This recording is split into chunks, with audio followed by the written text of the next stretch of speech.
Hey everyone, Sean O'Connor here from Macabre Daily, and I have the pleasure of introducing Chad Archibald, the director of It Feeds, one of the best horror films of 2025. I was just telling Chad that it's one of my favorites. You knocked it out of the park. You can hear the crack of the bat. Yeah, thanks so much, man. That means a lot. It means a lot. Well, I mean, I want to give some of your accolades because even though you're the director and writer, I should say, of It Feeds, you have produced 35 movies. You really are a mainstay in the Canadian horror community.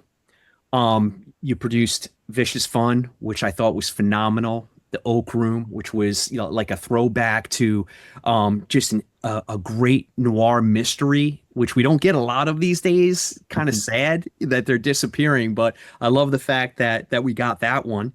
You write and direct episodes for The Haunted Museum, the Eli Roth produced television show on Discovery Plus, and then you're the co-founder and the founder and co-owner of Black Fawn Productions, right? Yeah, Black Fawn Films and Black Fawn Distribution.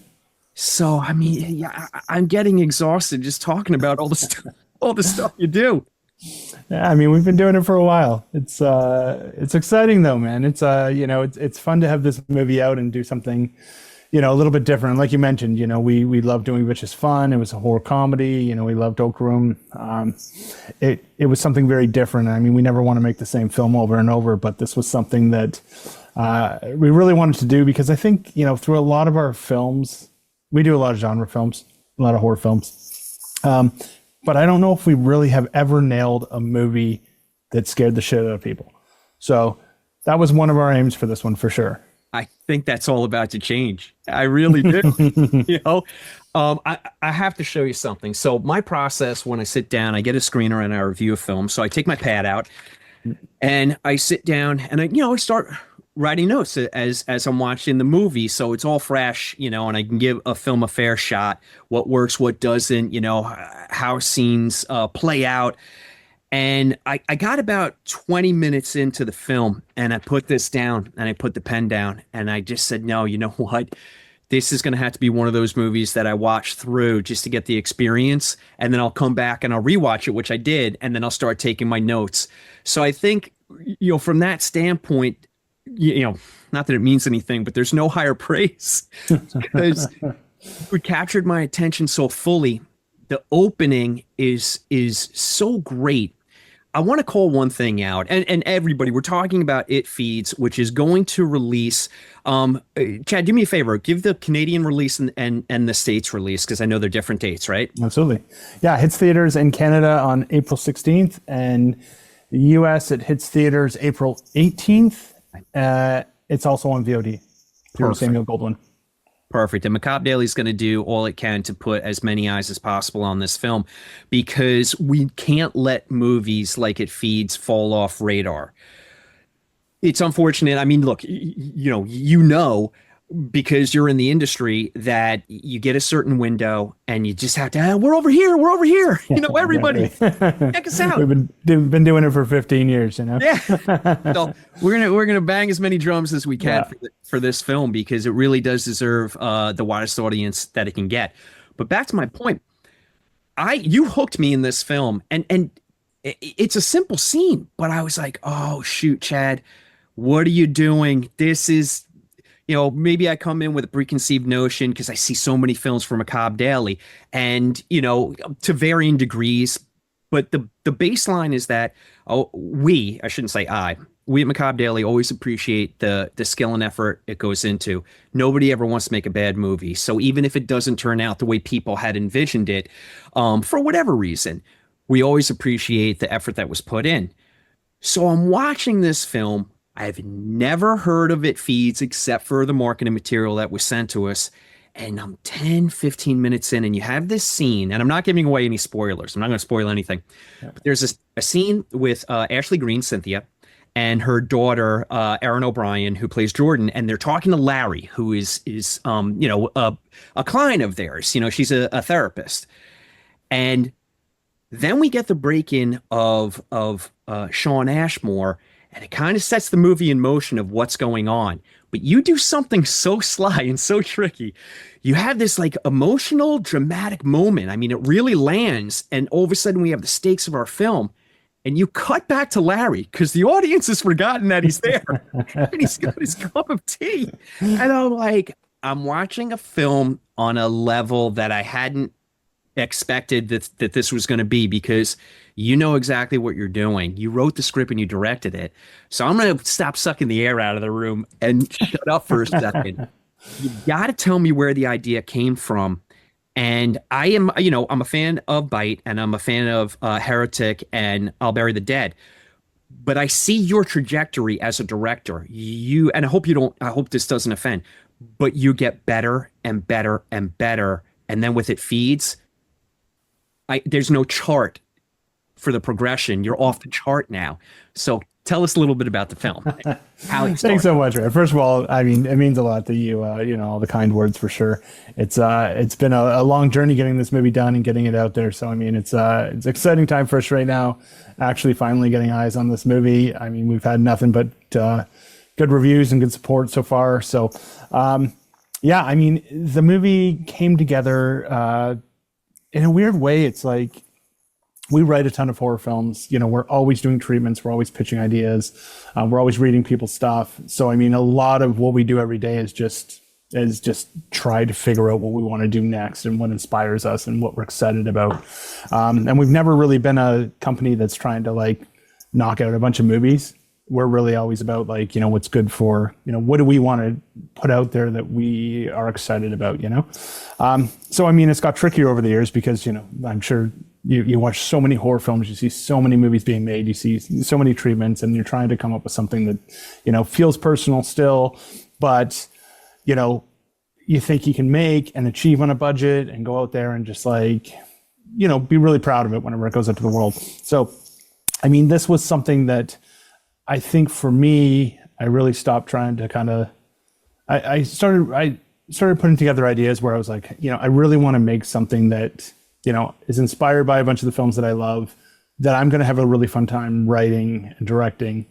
And also, how can I get into a world where I can do as many things that I've always wanted to do as a filmmaker, as I can. So, you watch movies all the time. You're like, man, I want to bury someone in a scene. I want to do this in a scene. I want to go into someone's mind in a scene. I want to do this in a scene, I think it's obvious, like a lot of inspiration from The Cell. I'm a huge Tarsem Singh fan.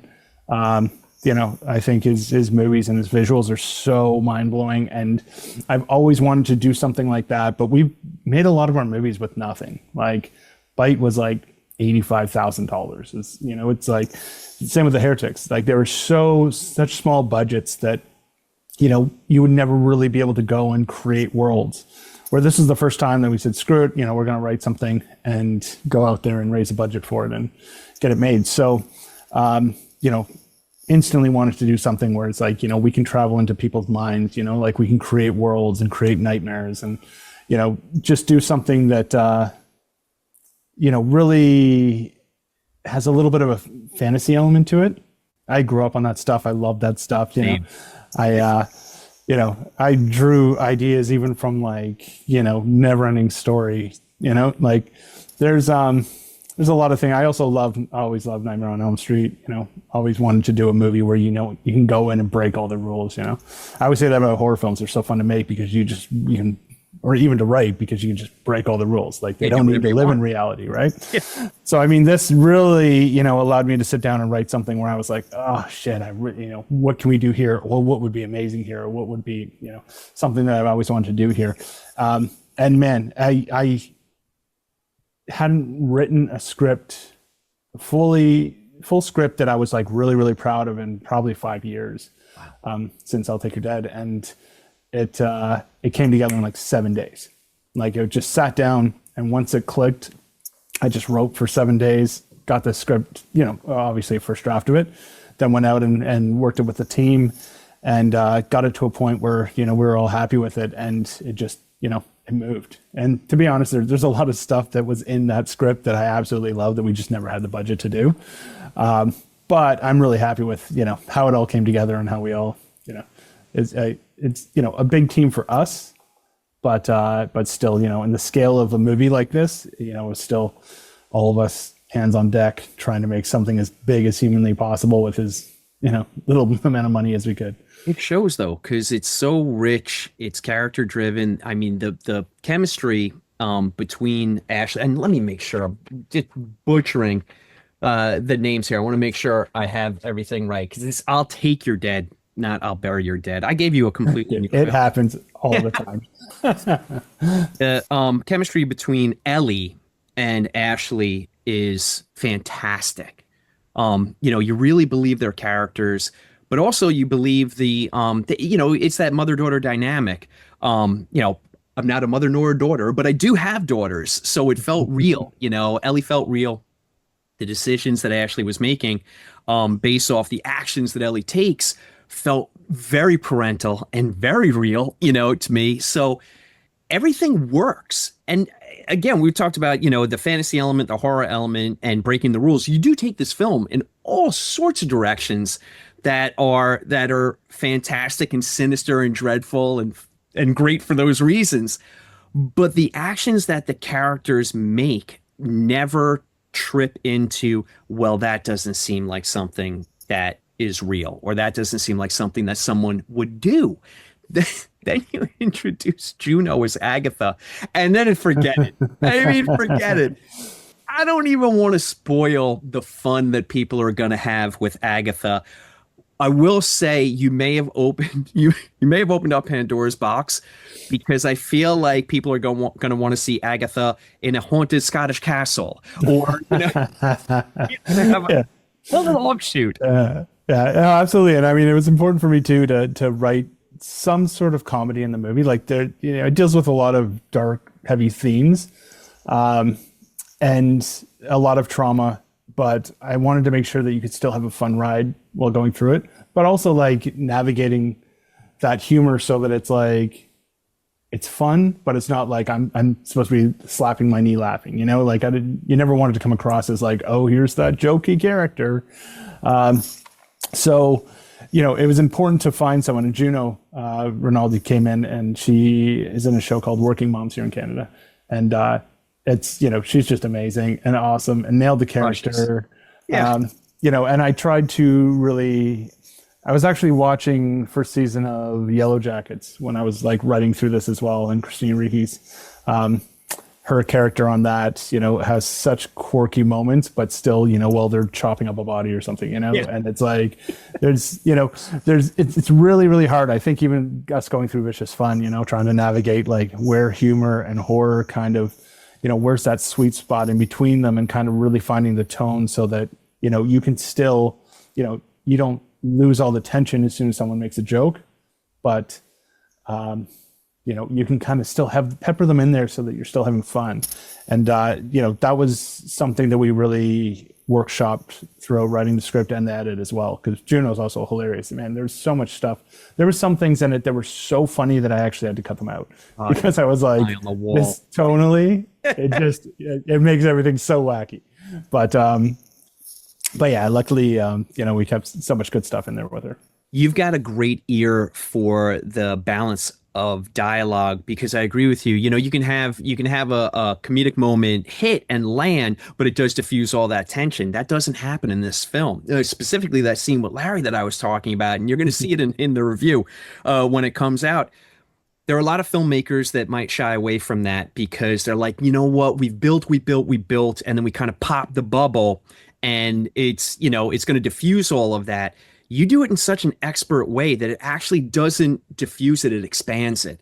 So you have this serious moment that sets the stakes, and then you have a little light touch, but it really fleshes out the entire scene, and it lands so much better. And that scene actually was, it's funny because that's like a good example of it. I actually had written in more of a scene for Larry there. So it's like this huge dramatic thing happens, and then it cuts to Larry, and he's just like, I'm just gonna go. And it's so funny, out. But it actually was like too much. So we went in, and the shot that's in there is actually just like a moment that we found in the edit where he's kind of sitting there awkwardly, and he's like, just doesn't know what to do. Like, he's such an awkward character that it just felt like his character and what he would really do. And it still has like a bit of a ha-ha, but didn't feel too like, hey, we're making a joke here.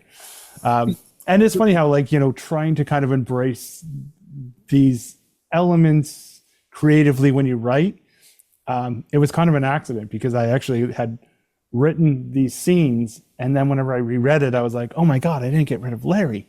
And I was like, what if Larry's still there? Still there. This stuff all just happens. It gets so intense so quick. What if he's just still there? And trying to kind of embrace those moments. That's what it's all.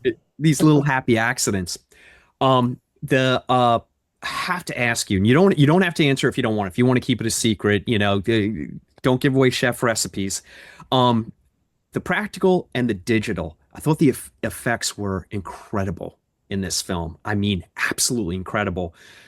What was the blend? Was it mostly practical? Was it a blend of both, or was it mostly digital? I couldn't tell. Yeah, it was. Most of it was practical. I mean, we built all the sets. I don't think we used a green screen in the entire movie. The cavern, everything at the end of the movie, it's like that was all built, like that was all hanging from the ceiling. That was a huge thing phenomenal. That we went into.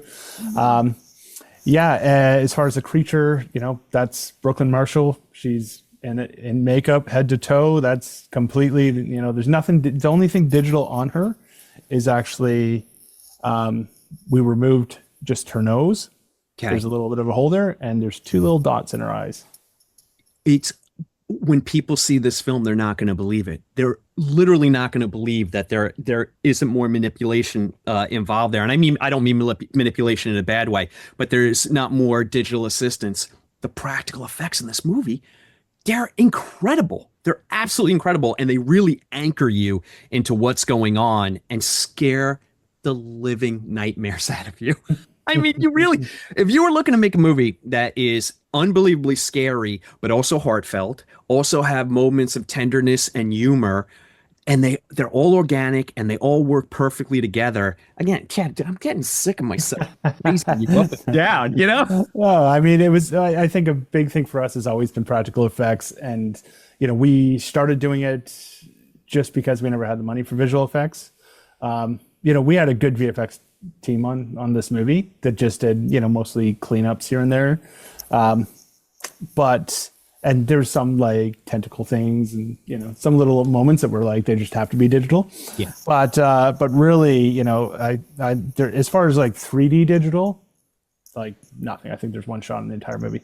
But even that being said, it's like all of our sets were, it was so fun to make it because, we, like an example is, we have a grave scene in the movie. So we went out and we were like, all right, I found the perfect place. It's got these weird trees in the forest.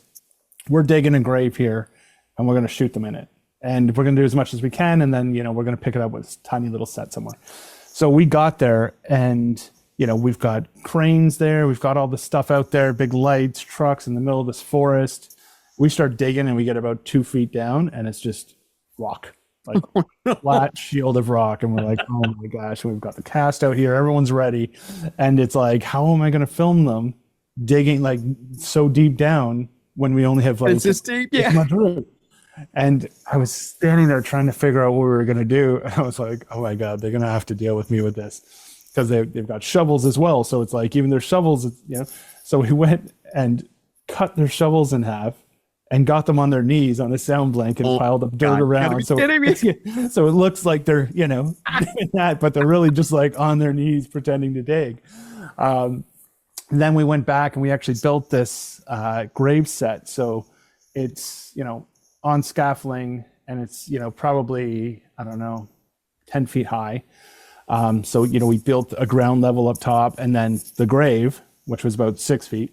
And then below the grave, there's a casket, at the bottom of the grave, there's a buried casket. Mm-hmm. So even that casket, to get cast in it, we had to create like a cigarette package kind of like idea. So it's like that bottom of the set, you'd slide this rolly thing out, you put the cast in, roll them in, and then, you can actually get the cast, pulling up boards and stuff. And, you've seen the movie, so I won't ruin it, but we had to get multiple cast in that little box at one point. So And everything is seamless. You tell me how this happened. I mean, this is the magic of movie making. It's the ingenuity. You come up against an obstacle, you figure it out. But the finished product is so good and so seamless. And yeah, I'm very impressed. Very thanks impressed. so much. Yeah, and I mean, it was also so much fun to do. That was one element of it. We had the house that kind of lives in Jordan's mind. Was this house that was built on a backlot set that they filmed a TV show called Reacher. Oh, sure. Yeah. So there was this house that literally there was nothing inside. It was just a facade of a house, but it just looked so creepy in the middle of nowhere that we had to have it. But then we have to go inside it. So, we have to build a set that kind of matches the outside dynamics of the house and actually go in there, film all these scenes. And then now we're in a set and we're like, oh man, you have to go upstairs. Then you have to go to an attic. Then you have to, there's so many different levels of kind of, where we have to go there. That it just becomes like sets on sets, and then we're going to run around here. And then there was like, for example, it's like, Cynthia walks into that house, and there's a stairwell and there's a door under the stairwell. And if you go in that door, that actually goes to a hallway that's inside the set of Randall's house, Sean Ashmore's house, that Ellie goes to. So it's like we had got every little nook and cranny of this studio and just maximized everything for this film. Yeah. And Juno, Agatha's kitchen was right next to it as well. It was like backed up next to it. And then the coach's office at the start of the film was right next to that. So it's like we had all these crazy sets. And there was a point where, we had lost some time and we were trying to make it up. And we had a camera rolling, shooting Ashley coming in and walking because there was no dialogue, and we're shooting Jordan and Agatha at the kitchen scene, and I had two monitors, and I'd be like, cut, action camera B. And then they'd, and we were like just trying to get as much as we can. You got to be kidding me. How long was the shoot? How long were you guys shooting for? It was about 23 days, including our pickup. We had one pickup day, and on the pickup day, that was actually a really fun one too. There's a sequence in, again, it's like something I always loved the movie Event Horizon. And it's like those flashing moments. It's like they haunted me when I was young. I remember on a VHS, like trying to pause to see like all the horrific shots that are in it. So I wanted to go back and shoot a sequence for when the creature goes into Jordan's mind in Randall's basement. And we didn't really know, like I was just working through my head trying to figure out how to actually do something with the limited resources that we have. So I ended up getting these tentacles that were amazing. Steve Kostansky made them, who did Psycho Gorman and all those movies. But they were, we started hanging them on boards in a row. Then we got these lights everywhere. Then we got a creature in there. We got Jordan in there. And then I had found this lens that was actually created for Yellow Jackets. Some of their dream sequences, it has this weird blur to it that kind of feels organic. And like I was really trying to kind of mimic something like that. And Sunbelt Rentals, the company that we worked with, they pulled out this lens, and it literally looked like it was like welded, multiple lenses welded together kind of thing. It said Yellow Jackets on it. And we were able to use that on a dolly and kind of like end up, creating this effect that was like, really felt cerebral, like you were actually like inside her brain watching this demon kind of attach itself to her. It's an incredible effect. It works really well. And actually, again, you're spoiling my review because I call it out in the review that I've actually never seen a possession quite like that. Just the way it just comes at you. I was like, oh my God. I'm excited. I've never seen it in a theater with people. So this Friday at Panic Fest, we're actually seeing it for the first time. And, I'm excited to see what people think. You know what, that's a great segue into what's coming up for the film. So we have Panic Fest. We've got the release dates for the States and for Canada. Any other festivals that the film's going to be in? What's the plan now that we're this Friday is Panic Fest world premiere, and then I believe the 8th of April, we're going to Belgium for Brussels International Fantastic Film Festival. That's the European premiere. Then we're diving over to Hardline in Germany, and then popping back over to Canada and doing our Toronto premiere at Scotiabank in Toronto. Busy man. Yeah. Then it opens in theaters. So bunch of stuff there too. And then we actually, we have some unannounced stuff that's going to pop out as well. Oh yeah, we have Fantastic Four as well down in Brazil. If Macabre Daily can assist in any way to, of course, we're going to promote the hell out of the film. But if you have any events that you want coverage for or announcements for, please don't hesitate. We're going to really shout this movie to the rafters. I have to ask before I let you go, though, because I'm a huge fan of Canadian horror. I'm an 80s kid. So, I came up on Prom Night and Terror Train, The Changeling, The Gate, The Pit, all these great Canadian horror movies that were part of my youth. And, I champion Canadian horror because, it may ebb and flow a bit, but lately, like the past dozen years or so, it's just been on fire. You're a big part of that.